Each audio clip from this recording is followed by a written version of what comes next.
que estábamos viendo en la sesión anterior. Aquí estamos compartiendo lo que estábamos mencionando acerca de el problema de la situación de lo que se le ha conocido como el mal, que tiene que ver como una cuestión de, de efectos que pues podrían ser que trajeran a lo mejor dolor en nuestra vida por ciertas situaciones que puedan ser como aquello que lo llamamos negativo, porque es algo que nos ha afectado. Sin embargo, hay otra definición de mal que también está relacionada con nuestra cultura. Esa otra definición del mal a través de nuestra cultura, de parte de la religión, viene dada como el cumplimiento de ciertas cosas, y el no cumplimiento de ellas se traduce en algo como algo que nos puede afectar también. Nosotros, pues, nos guste o no, pertenecemos a una cuestión cultural. Esta cultura define ciertos patrones en los que deberíamos de ser parte, en los que tratamos de colaborar, pero al no cumplir o al incurrir en un incumplimiento de estas situaciones, entonces, por lo menos desde el punto de vista de la religión, se nos ha penalizado a través de la culpa para hacernos sentir mal sentirnos sentir incómodos respecto a nuestras acciones. Pero esto ha traído también como consecuencia un efecto, digamos, negativo en la vida de las personas. Sin embargo, entiendo la razón de esta situación, porque pensémoslo así, desde que el hombre ha sido consciente de que tiene la oportunidad de elegir lo que le parece que es mejor en su vida,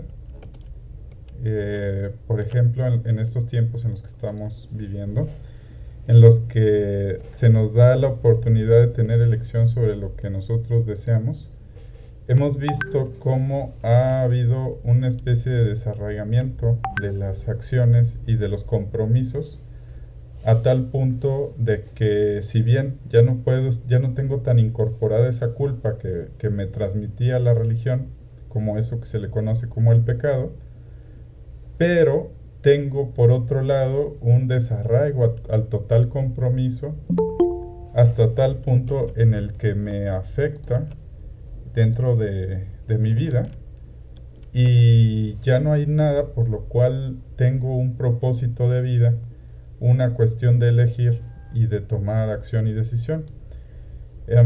Ese tipo de comentarios de lo que estamos mencionando aquí, por ejemplo, en la Biblia, en el Tanaj, en las religiones que son las judío-cristianas, lo podemos ver, por ejemplo, con la representación del temor a Dios.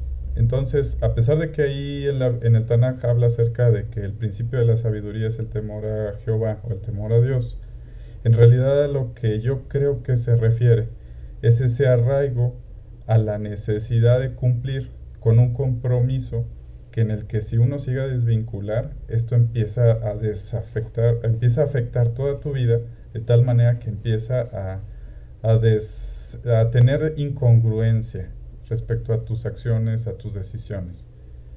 Entonces, por un lado, es correcto que este concepto que se nos ha dicho desde niños, el concepto del pecado, nos ha traído a la mejor a veces hasta sentimientos equivocados y de frustración.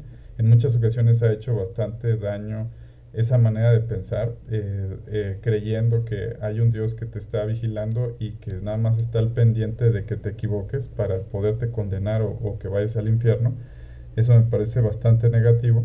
Pero no tuvimos cuidado de olvidar esas creencias y reincorporar actividades en las que ya no tengo ningún compromiso con mi vida, en las que puedo dejar que todo ya tenga cualquier igualdad en valor en todas mis acciones, y esto empieza a tener un efecto sobre lo que sucede en mi entorno.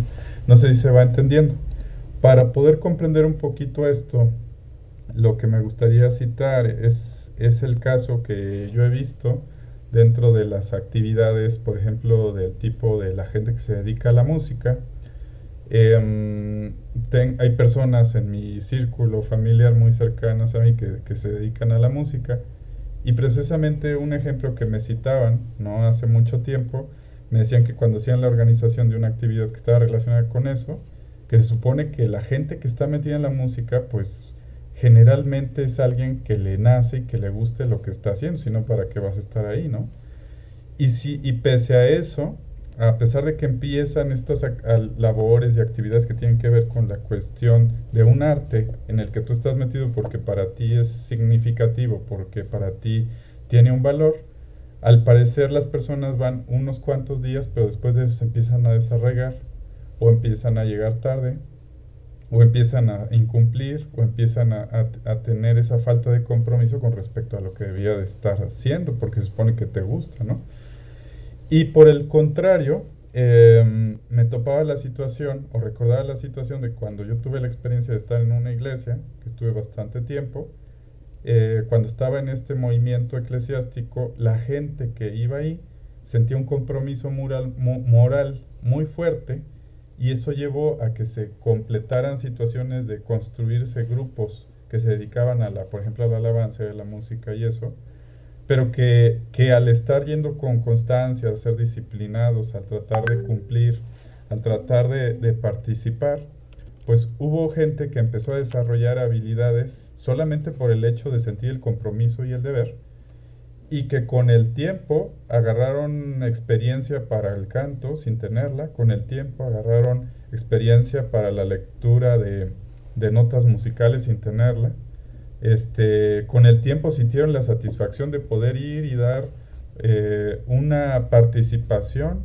también a través del canto con otras personas, de poder llevar estas exhibiciones de estos grupos que son, vuelvo a citar, eran grupos religiosos. Pero el poder participar en frente de otras personas, el haberte preparado durante un tiempo y luego presentarte, pues pese a que no recibías el, no sé cómo decirlo, pese a que no recibías la exaltación por parte de la gente que está en estos grupos, por lo menos sí había una satisfacción personal de haberse presentado, de haber trabajado, de haberlo realizado y de haberlo logrado. No sé si hay algún comentario hasta aquí.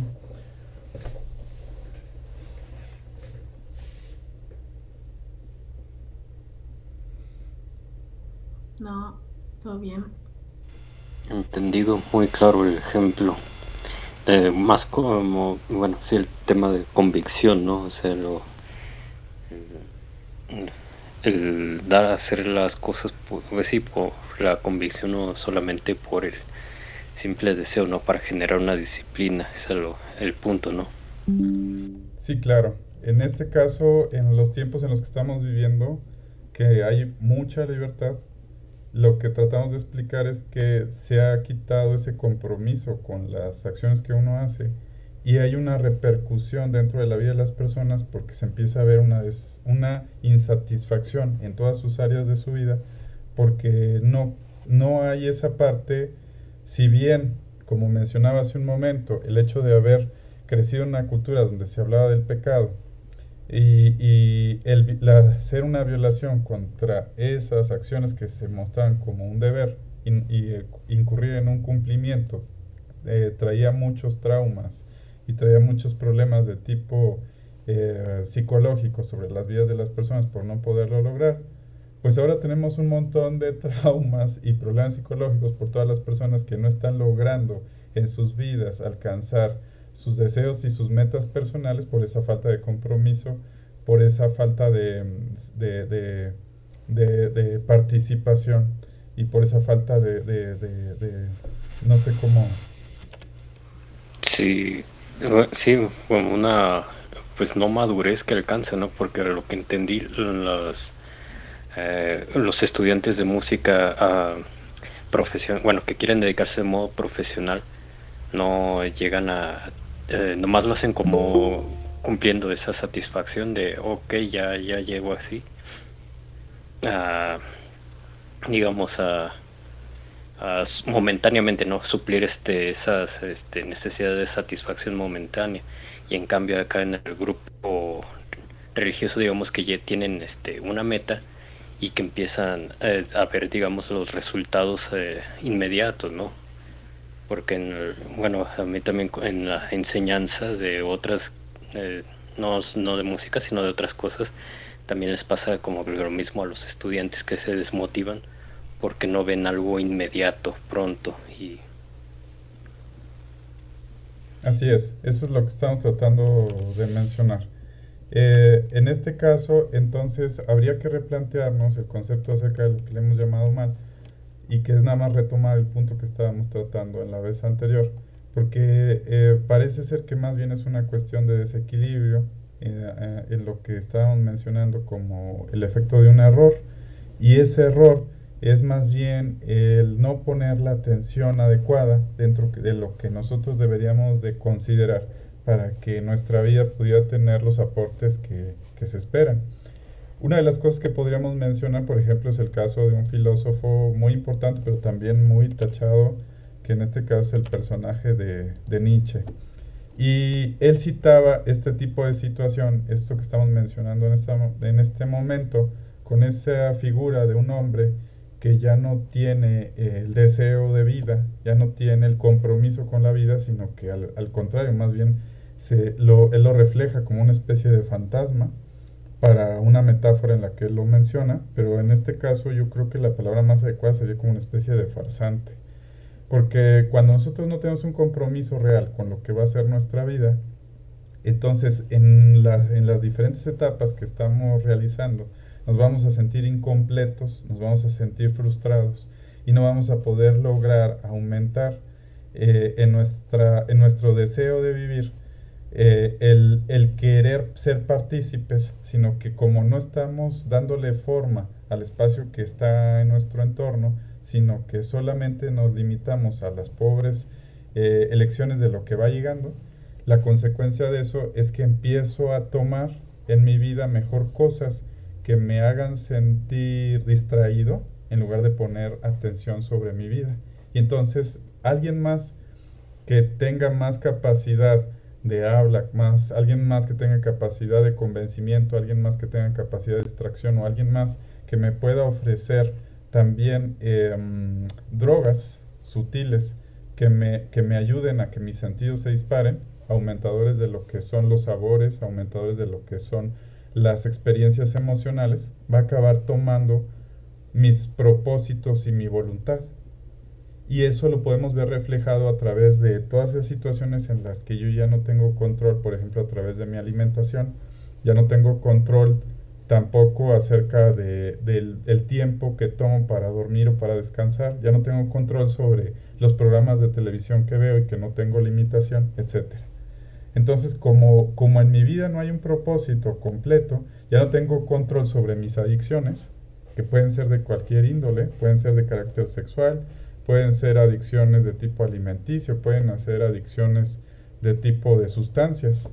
Entonces, aquello que no está siendo regulado, o todo eso que no ha encontrado un equilibrio dentro de nosotros, si no encontramos esa satisfacción en nuestra vida sobre lo que nosotros buscamos, por esa falta de compromiso, esa acción en la que estamos actuando de una manera, como lo acabo de mencionar, pues como una especie de farsa, empieza a tener una serie de consecuencias en todos los aspectos, de tal manera que nos empieza a generar frustración. No sé si hay algún comentario hasta aquí.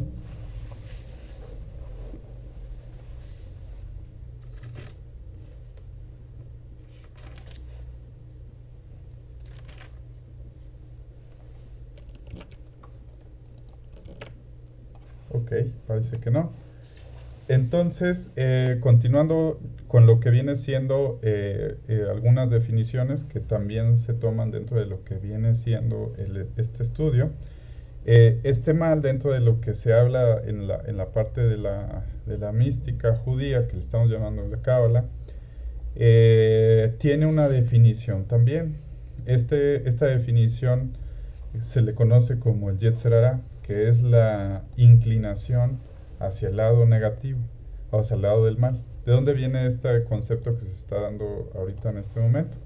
Habla acerca de lo que es el árbol de la vida que estuvimos viendo previamente, un poquito acerca de su representación actual, que no está ni siquiera acabada ni definida. Esta es la que nosotros estamos presentando, es la que está más aceptada, pero que está todavía a discusión y análisis y está, claro, sometida a comprensión. A lo que se refiere la inclinación al mal, es que dentro de este árbol y dentro de estas estructuras, los diferentes elementos de interconexión entre los nodos, que les llamamos las céfiras, o los elementos contables de este símbolo, y cada uno de estos símbolos que están ahí nos representan acciones y decisiones dentro de nuestra propia vida. Cuando hablamos de esa inclinación hacia el mal, lo que se está refiriendo es de un desbalance. Estoy saliendo de ese equilibrio de la estructura de organización o de este equilibrio del modelo del árbol y me estoy moviendo hacia una inclinación en la que o le estoy dando más importancia a cosas en mi vida que no deberían de tener tanta importancia, los estoy sobrevaluando, o lo que podría también tener como consecuencia es que hay partes de mi vida que simplemente las estoy ignorando. Para encontrar ese equilibrio, todos y cada uno de los nodos que se encuentran en este árbol, según esta teoría, deberían de tener la misma importancia, ni más ni menos. Es como el hecho de creer que por tener una familia, y supongan dentro de su familia, ustedes dijeran, bueno, pues es que yo quiero más a estas personas y quiero menos a estas otras. Y a estas sí les voy a dedicar tiempo y a estas no, las quiero un poquito lejos. Pero el punto ahí es que son parte de tu familia. Ese es el pequeño detalle. Y eso pues no lo pudiste elegir.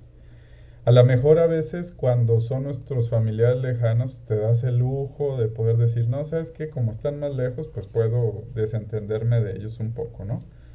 Pero cuando están en el núcleo familiar al que pertenecen y en este caso son personas de las que no te puedes deslindar porque son o tus hermanos o tus padres, eso empieza a ser más complicado, más complejo. Y peor aún, si tú estás en el estado de ser, por ejemplo, el padre de esta familia, porque al estar en ese punto, no solamente no te puedes desligar de esa familia, sino que además es tu responsabilidad. A lo mejor puede haber quien diga, a mí me vale, de todas maneras no me interesa nada de eso. Ok, pero el hecho es que si no es en ese aspecto, tu cuerpo, tus acciones, las cosas que ves, lo que oyes, las cosas que dices, la manera en la que te comportas, todas tus decisiones, todos los efectos que hay en una persona, también son como esos elementos de esos familiares de los que estamos hablando. Entonces, cuando tú descuidas una parte de tu cuerpo, cuando no es tan diferente de cuando tú descuidas a un familiar. Eso es lo que estamos tratando de decir. O cuando descuidas una parte de tus pensamientos, no es tan diferente de descuidar tus relaciones con tus vecinos. Entonces, todo este tipo de cuestiones de desequilibrio empiezan a traer roces y empiezan a traer insatisfacción y acumulación de dolor en la vida de la persona hasta que empieza a afectarse. ¿Qué es entonces lo que tendríamos que empezar a tomar como decisión acerca de esta situación? Entonces, habría que hacer una actualización, tendríamos que hacer una reinterpretación acerca del comportamiento sobre nuestras acciones y el por qué nos ha llevado hasta donde estamos. Y tal vez nos hace falta esa parte de compromiso en nuestra vida para poderlo empezar a regular. O también podría ser que hay un exceso de estrés en otras áreas de nuestra vida, como pudiera ser bien, sin temor a equivocarme, el caso de los trabajos, que nos llegan a absorber tanto, que le estamos dando tanta importancia y que eso nos empieza a afectar también en nuestras relaciones con los demás. No sé si hay algún comentario hasta aquí.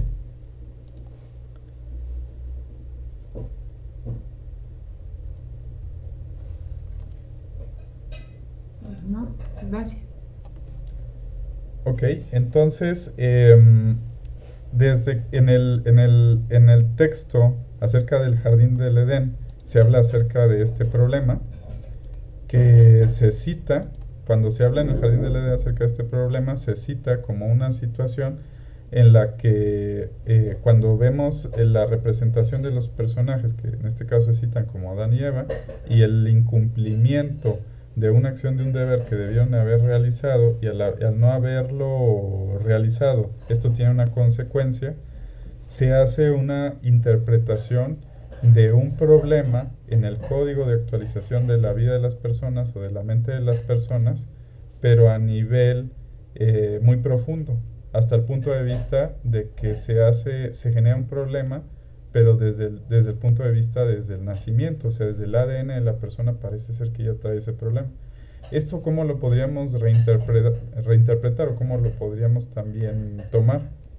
También esto tiene que ver con la manera en el lugar donde yo he nacido y las situaciones en las que yo estoy impregnado de lo que sucede en mi entorno, que parecen definir lo que yo soy por sí, aunque no sea así.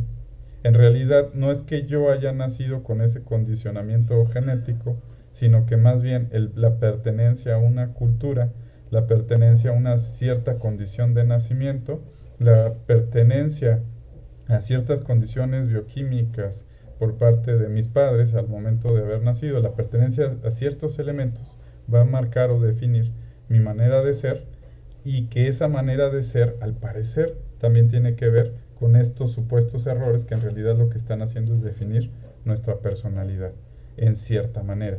Estamos hablando de esas condiciones iniciales que entonces van a estructurar lo que va a ser la personalidad del individuo, pero que desde el texto sagrado se citan como ese problema de la desobediencia o se citan como el efecto del pecado. No sé si hay algún comentario hasta aquí. O sea que quieres decir que ya nacemos con el pecado o algo así. Ese es más bien lo que nos han dicho, ¿no? Dentro de lo que viene siendo la cultura de la religión, eso es más bien lo que nos han dicho. Cuando tú naciste ya traes el pecado instalado, ¿verdad? Ya traes el error instalado.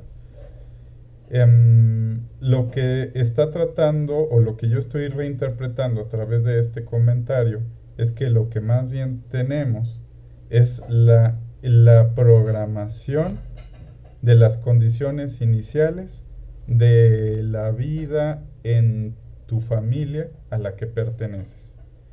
Si tu familia ha resuelto situaciones a lo largo de su vida, esas situaciones que ellos resolvieron, si la compartieron contigo, te lo van a compartir. Pero si ellos dentro de sí mismos, dentro de su núcleo, si no lograron resolver esos problemas, también te lo van a compartir. Entonces pareciera que en tu ADN traes instalado entonces los códigos también de insatisfacción en tu vida, o que también traes instalado la propensión hacia el fallo. No sé si hay comentarios hasta aquí. Bueno, este detalle creo que se sustenta también en cuestiones de genética, porque ha habido estudios cuantitativos donde, por ejemplo, personas que han fumado mucho, cuando procrean, los que nacen con una modificación genética por el efecto que tuvieron sus padres de haber fumado, ¿no? Ahora, no necesariamente sale predispuesto también para fumar, pero sí sale con algunos posibles problemas o virtudes genéticas, ¿no? Pero viendo desde el punto de vista de la conciencia, yo creo que cuando se nace, pues se nace de forma, sí, vamos a decir, yo tengo la hipótesis inconsciente, ¿no? Porque la conciencia se va creando cuando va uno entrando a una interpretación. Entonces ahí no me queda muy bien definido si esto de se nace con maldad o predisposición, porque fíjate, mencionabas maldad, algo de desequilibrio, entonces me cuestiono si un recién nacido nace ya con desequilibrio o predispuesto al desequilibrio cuando no tiene una conciencia definida.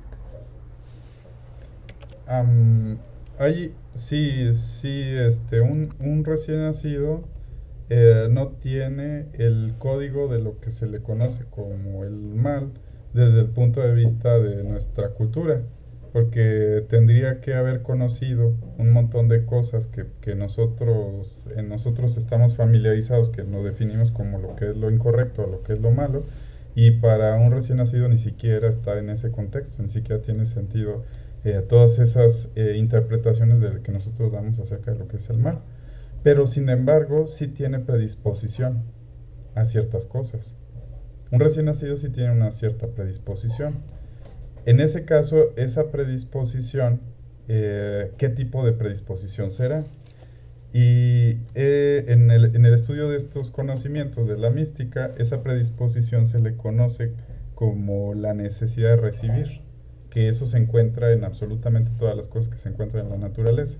Entonces, el desequilibrio que tiene un recién nacido por sí, el desequilibrio que tiene, es que su necesidad de recibir está por encima de cualquier otro aspecto que pueda haber. Sin embargo, esto es natural, porque como un recién nacido, por lo menos desde nuestra tipo de seres, que somos, por ejemplo, en el caso de los humanos, que somos de tipo dependientes, no podríamos esperar otra situación más que tenga una necesidad de recibir también un recién nacido, porque también no se vale de él mismo para poder tomar decisiones y acciones como en otras especies, como es en el caso, por ejemplo, no sé, de los caballos o de algunos animales de pezuña, que uno ve que desde el momento en que nace prácticamente ya empiezan a caminar y al siguiente instante ya casi están corriendo. Si nosotros tenemos esa dependencia tan fuerte, también tiene que ver con una relación de intercambio. Tenemos una predisposición, en este caso, a lo que es la necesidad de recibir, porque hay un intercambio entre el proceso en el que yo únicamente soy capaz de demandar hacia los demás su completa atención para poder sobrevivir, que es el caso de nuestra especie particular, y que si no tuviéramos esto de manera inherente no lo podríamos lograr. Sin embargo, pese a que parezca que esto es un proceso únicamente natural, tiene la consecuencia de que si no va siendo atenuada la necesidad de recibir de manera gradual y se va haciendo un ajuste para que el individuo pueda ser también capaz de complementarse con el núcleo en el que depende, se vuelve un problema. O sea, un recién nacido no tiene ningún problema por tener la necesidad de recibir, pero si eres un adolescente y tu necesidad de recibir no ha disminuido, ahí ya empieza empezando a haber un problema. No sé si más o menos me expliqué. Ok, entonces recibir en un contexto es muy general o es algo particular. La necesidad de recibir puede ser desde un contexto general hasta un contexto particular. Por ejemplo, la necesidad de recibir se encuentra en la céfira o en el nudo que se llama Yesod. Ese nunca lo vamos a poder, desde este conocimiento se nos advierte que nunca lo vamos a poder eliminar. Pero lo que sí podemos hacer es irlo atenuando, porque de no atenuarlo, el resto de los elementos que nos van a componer, el resto de las céfiras que estamos hablando que se encuentran en el árbol, se empiezan a debilitar por no tener ningún tipo de atención. Así como está la necesidad de recibir en la céfira de Yesod, está por encima de ella, mucho más arriba, que es en el séptimo lugar, viéndolos de abajo hacia arriba, está el caso de Geset, y ahí de lo que nos habla es de la necesidad de dar. Y si yo nunca desarrollé la capacidad de dar, entonces tengo un desequilibrio entre estos dos elementos que me deberían de componer y que me va a empezar a afectar en mi vida personal, me guste o no. Porque al solamente demandar hacia mí, solamente las personas que me van a tolerar van a ser las personas que tengan paciencia conmigo, el resto no lo va a poder hacer. Y entonces la vida me empieza a parecer un desequilibrio, me empieza a parecer un dolor y no soy capaz de entender por qué, si no puedo darme cuenta que la situación o el problema está realmente en mí. No sé si quedó un poquito más claro. Sí, Memo, gracias. Ok, entonces, desde ese contexto, por ejemplo, hay que tener cuidado con lo que pudiera ser nuestro arraigo, con nuestro compromiso con los demás, que pudiera estar debilitado, pero también tenemos que tener cuidado con la situación que también mencionamos hace un momento, que es la contraposición de esto. El otro error es cuando en lugar de solamente darle una suma atención a una situación particular, hago la otra situación. En un caso podría darle una atención una atención sobrevalorada a ciertas cosas, pero también pudiera ser que lo que quisiera hacer fuera tener se me va la palabra adecuada, fuera una situación más bien de fanatismo, en el que al vivir dentro de un dogma que me está restringiendo y que no me permite tener la capacidad de tomar decisiones sobre mi vida, eso me quiere imponer una manera en la que me frena, en la que me asfixia, en la que me estresa. Eso también se pudiera perfectamente dar. Mencionábamos ahorita el caso de los empleos, ¿no? Que son muy comúnmente en nuestra sociedad. Que si bien ha atenuado un poco esto, pero por lo menos en el estado en el que nosotros vivimos, en la parte donde se encuentra la zona industrial, todavía se sigue generando mucho esta situación en la que el que va a trabajar ahí tiene que perder su día completo para poder estar bajo las condiciones que se les impone. Tienes que salir fuera del horario que se te dijo, tienes que dar horas extra,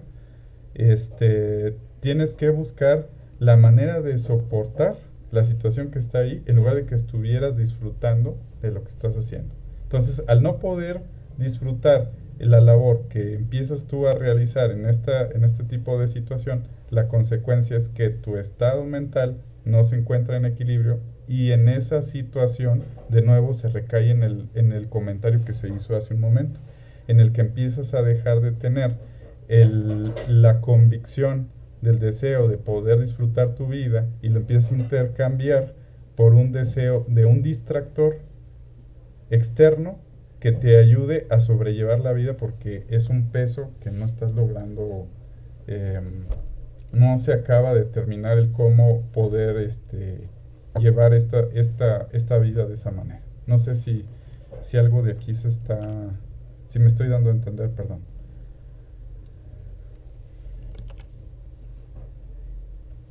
Pues sí, hay muchos distractores, ¿no? De, pues, vicios, drogas, pero que no se ven así, ¿no? Como por la gente que se ven normales. No es que sea normal, es que más bien se ha normalizado. Eso es a lo que quisiera mencionar. No es que sea normal, es que se ha normalizado.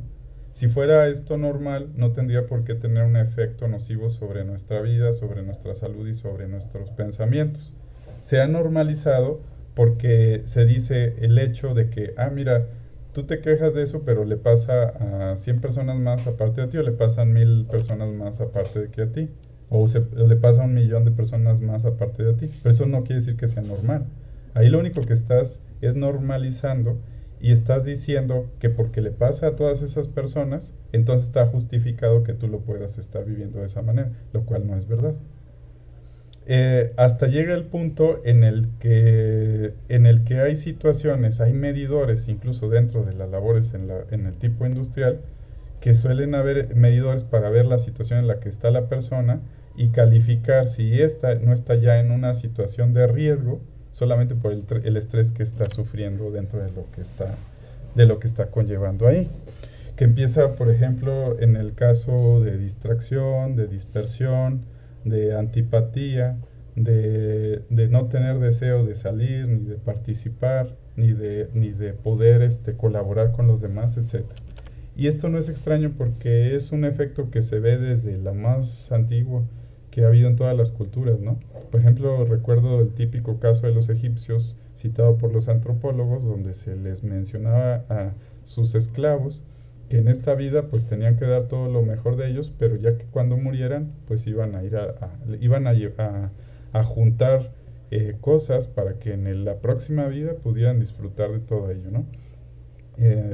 Y si nos fijamos, los textos, sobre todo de tipo religioso, siempre han tratado de mencionar en este sentido un efecto para sacar ventaja sobre los que están bajo el yugo de esta situación. Uno de los casos que viene en el Tanaj, que es de los más típicos, ha sido el caso del pueblo sometido bajo el yugo del pueblo egipcio y que ellos permanecen como un estado de esclavitud en el que ya no, su vida ya no tiene sentido, su situación personal está muy deteriorada y entonces lo que empiezan a hacer es clamar por ayuda a un Dios, a una entidad que están esperando que puedan ser salvados por ellos.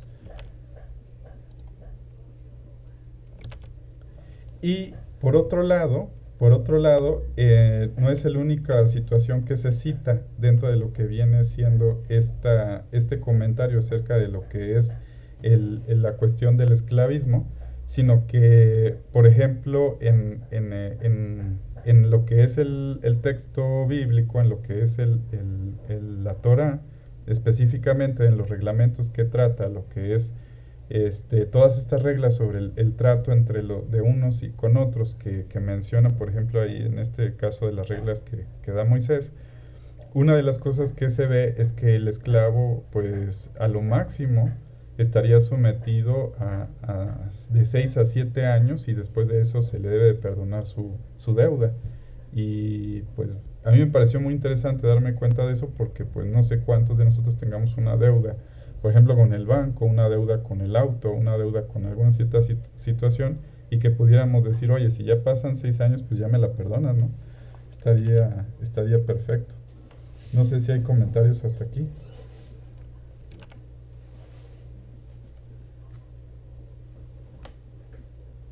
No, pero pues ¿quién te va a perdonar la deuda? La tienes que pagar completa, ¿no?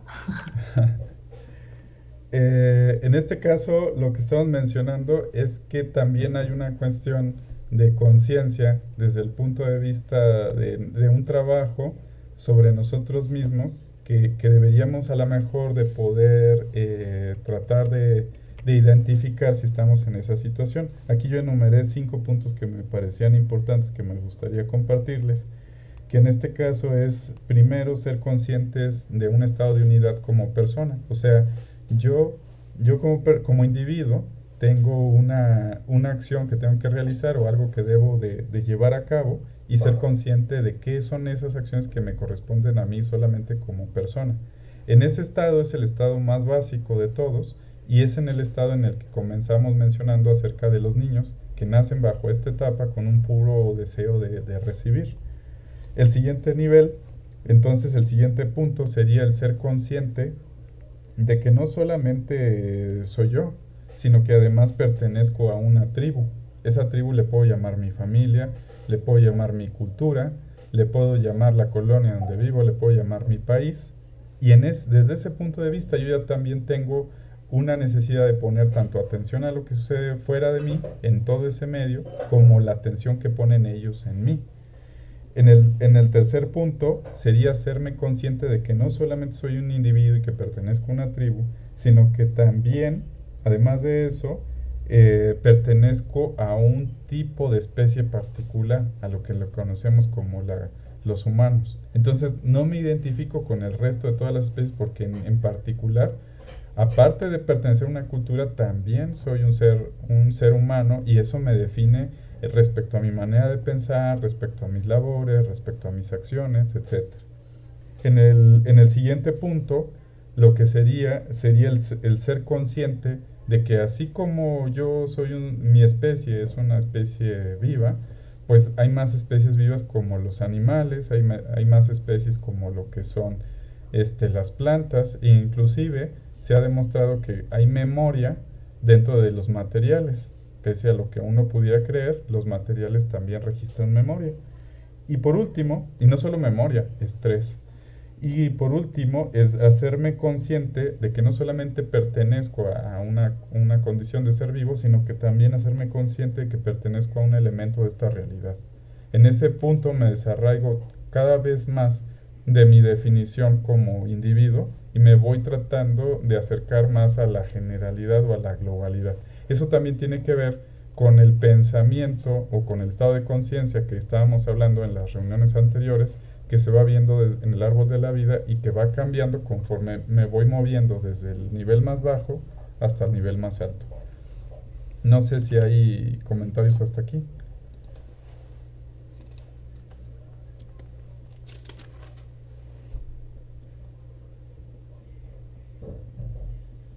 No, creo que no. Nomás Ok. una cosa ahorita que, bueno, que habíamos mencionado del el mal que se nace, ¿no? Ujú. No sé si también bueno, ahorita que mencionas todo esto, se podría hacer como una afirmación o resaltar, ¿no? El libre albedrío, que es como el mal potencial que tiene cada ser, ¿no? Es como así cuando le inicias el curso con tus alumnos y les dices, aquí todos ya tienen 10, solo depende de ustedes conservarlo. Algo así como que me vino a la mente, ¿no? Ok. Y como que es el libre albedrío, o sea que es tanto tener el potencial para hacer mal, como cuando también Jesús les decía que cada uno era pues el hijo de Dios, ¿no? O sea, era el Mesías, ¿no? O sea, dependía de cada quien seguir sus pasos, seguir el camino, ¿no? Algo así más o menos era lo que estaba como viendo otra posibilidad, no sé si quepa dentro del curso que estamos viendo. Sí, sí, claro. No solamente la libre albedrío, que es la capacidad de poder tomar decisiones sobre nuestra propia vida, pero aquí lo que hemos ido proponiendo a lo largo de este curso es que el libre albedrío es un poquito más complicado que el tomar solamente decisiones por elección, que eso es algo que se nos ha mencionado mucho y que a lo mejor tenemos muy arraigada esa creencia de que si yo elegí hacer tal cosa, ha sido por libre albedrío. Y muchas veces no es así. Por ejemplo, lo sabe muy bien la gente que se dedica a la psicología y a la mercadotecnia. Están muy conscientes de que mucha gente cree que por libre albedrío está eligiendo las cosas que está haciendo, cuando en realidad fuiste inducido para comprar ciertas cosas, cuando en realidad fuiste inducido para comportarte de tal manera, porque en realidad fuiste inducido para hacer un montón de cosas que tú crees que las estás eligiendo por tu primera voluntad, cuando en realidad lo que estás haciendo es solamente seguir los condicionamientos que se te permiten desde el embudo de la realidad que se te está acomodando para que uno active o reaccione de esa manera. Un ejemplo de esos típicos son los supermercados, que están acomodados de una cierta manera estratégica para hacer que nosotros consumamos más al entrar a estos, y que si estuvieran acomodados de otra manera esto no sucedería. Nosotros creemos que voluntariamente elegimos las compras que llevamos ahí, cuando en realidad no es así. Lo demuestran las estadísticas. Al hacer esos cambios estratégicos, psicológicos, en la mercadotecnia, las ventas aumentan. ¿Eso qué quiere decir? Que entonces todo ese montón de personas que tomaron esas acciones creyendo que las hicieron por libre albedrío, en realidad fueron inducidos. No sé si hay algún comentario. No, sí, eso sí, claro. Pues no, la elección, ¿no? Más que nada del el decidir que no. O sea, tenemos la opción del no, también yendo como un caso de, no sé, quiero ser el novio de Angelina Jolie, ¿no? Entonces, nomás porque lo digo, pues va a ser no. Pero en cambio, puedo decir con quién no quiero tener una relación estable o algo así, ¿no? Una relación de pareja, ¿no? O sea, tengo más libertad en el no que en el, ahora estadísticamente o como le queramos llamar, ¿no? También yendo hacia el otro lado de la balanza, ¿no? Claro. Por ejemplo, si tú tuvieras hijos, ¿a quién sería, a ti, cómo se te haría más fácil darles libertad? Imagínate que tienes un par de hijos, y entonces, ¿a quién le darías con más facilidad las llaves del auto para que se fuera el fin de semana? A quien tuvieras con una actitud responsable, comprometida, decidida, que te muestra acciones y decisiones válidas en las que tú puedes confiar, o alguien que lo tuviste que sacar de la cárcel, lo tuviste que sacar de un centro de adicciones, tuviste que ir por él, porque a un hospital porque estaba golpeado, no llegó el otro día a la casa, etcétera. Entonces, conforme una persona, y era lo que tú estabas mencionando, tú estabas hablando del no, a veces lo vemos como algo negativo el no, pero conforme una persona es más capaz de decir no en ciertas circunstancias de su vida, no digo que en todas, pero en muchas circunstancias de su vida, porque eso me lleva a pensar que a lo mejor tiene un equilibrio para tener la capacidad de decir que no, cuando algo lo podría llevar a una situación que fuera después un desastre. A mí me daría más seguridad como padre poderle dar las llaves y decirle vete con tranquilidad porque yo me voy a sentir tranquilo de que pueda regresar, a alguien que de verdad no tiene la capacidad en ese momento de tomar decisiones y que lo más probable es que me tenga que llevar ahora a sacarlo de una situación que me va a afectar. No solo lo va a afectar a él, sino que además me va a afectar a mí.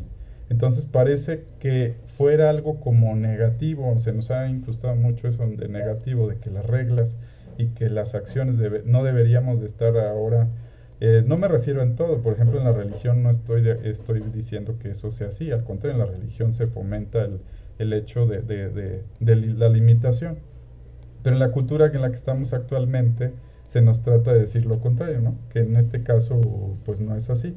Y lo que trato de mencionar es que más bien debería haber un balance entre esas dos partes. Ni es verdad el que solamente debo de estar sujeto a condicionamientos que no me permitan tener libertad, ni tampoco es cierto que tener toda la facilidad de acceder a todo lo que yo quiera en todo momento, eso me va a servir.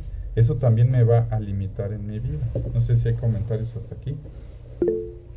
Sí, Héctor. ¿Qué tal? ¿Cómo están? Buenas noches a todos. Hola, ¿qué tal? Buenas noches.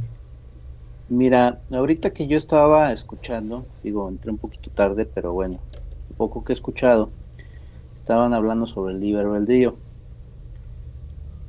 Y mi comentario es que pues realmente no estamos como que tan libres en el sentido de pensamiento, porque si nos vamos y profundizamos un poquito más, nosotros por lo regular somos presas de nuestros propios pensamientos.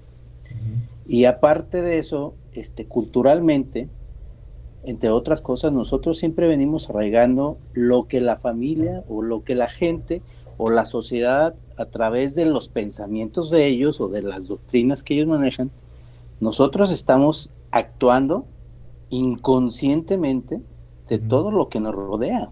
O sea, entonces para decir que tenemos un libre albedrío, no podemos decir como tal que es un libre albedrío, porque realmente nosotros nos estamos manejando sobre un círculo de que en este caso es la sociedad en general y cosas como también estás diciendo que la mercadotecnia nos está manejando de cierta manera. Entonces nosotros prácticamente no tenemos un libre albedrío así bien definido para decir sí soy libre totalmente. Ese es mi comentario hasta ahorita. Sí, muchas gracias. Efectivamente, eso es lo que estamos tratando de denunciar. Va muy en el sentido todo lo que estamos mencionando ahorita, lo que aportó Marco, lo que nos estás comentando. También de que en realidad la palabra clave, como lo mencionaste, pues es la conciencia. A veces uno cree ser consciente, sin embargo, en algunas civilizaciones antiguas, el estado de conciencia es algo que es muy alto para poderlo considerar como lo que nosotros conocemos ahora como conciencia. En la actualidad se nos habla acerca de conciencia como dos condiciones muy simples, que sería el estar atento a lo que me está sucediendo en este momento y el ser sensible a los eventos que hay en mi entorno. Eso es a lo que se nos ha enseñado muchas veces que es conciencia. Sin embargo, en las culturas antiguas se nos hablaba que para ser consciente teníamos que estar abiertos o conectados a lo que mencionábamos en otras sesiones, que es a cinco, por lo menos, a cinco subplanos dentro de nosotros mismos que tienen que ver con mi estado físico, que tienen que ver con mi estado emocional, que tienen que ver con mi estado onírico, que tienen que ver con mi estado mental y que también tienen que ver con algo que se le llama la espiritualidad y que para empezar no lo hemos logrado definir aquí en su totalidad. Y que si no llego a abrir todos esos aspectos de ese mapa, si no llego a cubrir todos esos condicionamientos de esos elementos de conciencia, pues entonces no estaría conectado con esa parte. Eso no está desarraigado de lo que también menciona la ciencia. En la ciencia se habla acerca de que el potencial humano tiene alrededor de un 93.5% de potencial, de potencia, mejor dicho, de potencia, que se convierte en un potencial. Cuando digo potencia y potencial no es lo mismo. Cuando hablo de potencia es algo que está ahí para poder ser usado. Y cuando hablo de potencial es algo que pudiera ser pero que no es. Es un potencial.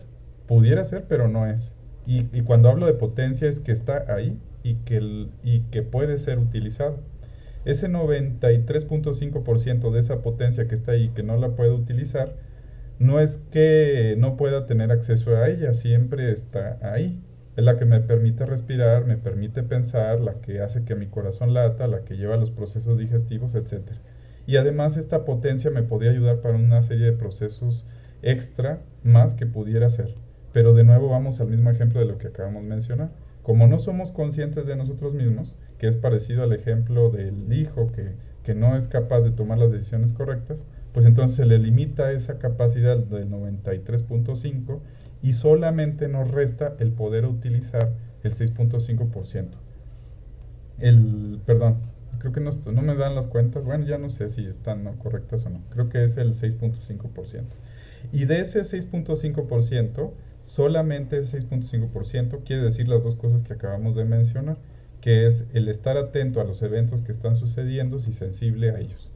De esos dos eventos, muchas veces, a esos dos eventos, cuando los estamos logrando, cuando estamos siendo sensibles y cuando estamos atentos, es a lo que le llamamos sentirnos con la pila a todo lo que da. Es a lo que le llamamos sentirnos exitosos ese día. Es a lo que le llamaríamos tener un buen día. De ese 6.5% resulta que solamente la mayoría de nuestros días estamos en el 0.5% y eso se debe a que no estamos llevando nuestra vida en un estado de felicidad. Al sentir una insatisfacción continua con respecto a las cosas que estamos viviendo, entonces dejamos de poner atención en lo que sucede y dejamos de ser sensibles a los cambios que hay en nuestro entorno. De tal manera que pasamos de un estado de una mínimo condicionante de conciencia a una situación en la que nos sentimos pues a lo mejor hasta ahogados y limitados y empezamos a buscar de manera desesperada adicciones que me permitan el sentir que salgo de esta realidad un momento para poder sobrellevarlo. No sé si hay comentarios hasta aquí.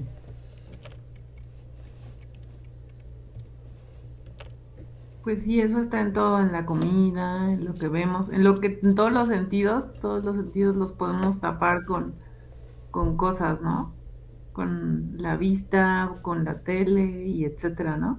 Uh-huh. Así es, hay una sobreestimulación continua de mis efectos de tipo físico para poder hacer o para poder lograr que yo me abra mi pensamiento o abra mis sensaciones a otro tipo de situaciones que pudieran aportar algo más en mi vida. Aquí tengo una serie de ejemplos que me gustaría citar, que a lo mejor no vamos a poder alcanzar a mencionar, que tienen que ver precisamente con formas de pensar y que a lo mejor no nos hemos detenido a razonarlas. Yo creo que solamente podría tocar la primera y quién sabe. Por ejemplo, ¿cuántas veces no hemos escuchado el comentario acerca de esta idea es mía? ¿Qué pensarían ustedes? Cuando a ustedes les llega una idea que de repente surgió, ¿creerían que en realidad es suya? Podría ser puesto a discusión. No sé, ¿algún comentario? Pues yo Pues creo que no. Ay, Sí, quien nos quiera compartir, no hay problema. Yo opino que no es una idea propia. El hilo negro nosotros no venimos a descubrirlo. Yo creo que la idea que nosotros sacamos está basada o fundada de algunas otras ideas, ¿no? Entonces, como tal, pienso que no sería única la idea de nosotros. O sea, está basada en algunos otros pensamientos o en algunas otras ideas de las que hemos visto. Entonces, por lo tanto, nosotros sacamos una perspectiva de lo que queremos y lo plasmamos como idea, ¿no? Claro. Bueno, ahí es algo muy complejo, ¿no? Porque primero, pues definiría qué es idea, ¿no? Y lo segundo, si nos basamos en la tradición del concepto de idea, pues aunque vengan de otras fuentes, al final la estructura lógica una la compone y uno mete otra premisa más o otras premisas más para llegar a una conclusión, ¿no? Entonces es algo muy complejo, ¿no? Es decir, esta es mi idea o esta no es mi idea o esta la formé de otras ideas, etcétera, ¿no? Entonces ahí no creo que sea tan simple ahorita de mi parte, pero ahorita por lo pronto me mantengo que sí, una idea es original. Estoy imaginando a un compositor